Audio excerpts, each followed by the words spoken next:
All right, so what I'm going to show you here is what I put together is a emergency vehicle food and water kit. This is outside of like your go bag or whatever.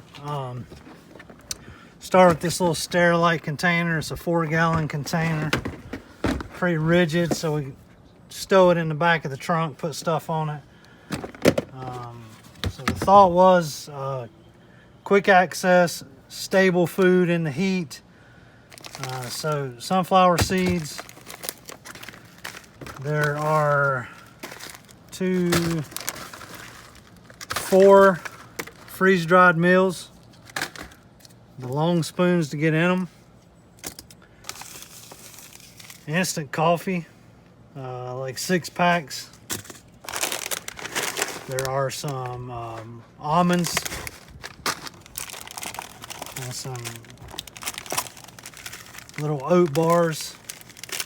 Again, all this stuff is stable to the heat. So we'll put 3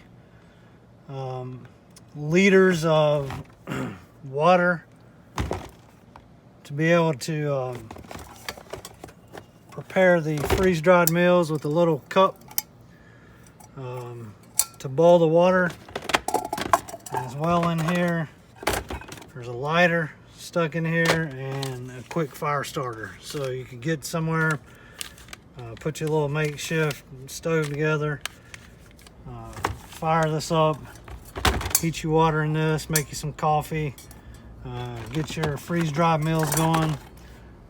While you do that, you've got your oat bars and your sunflower seeds and your almonds for some quick calories.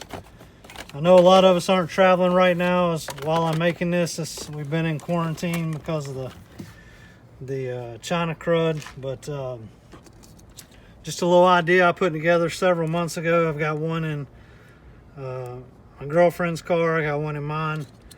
And yeah, if you get stranded or something happens, you definitely have something to work with here. So hope you all enjoyed this. Give it a thumbs up, give it a share, and hope you're staying safe. God bless. Take care. Thank you.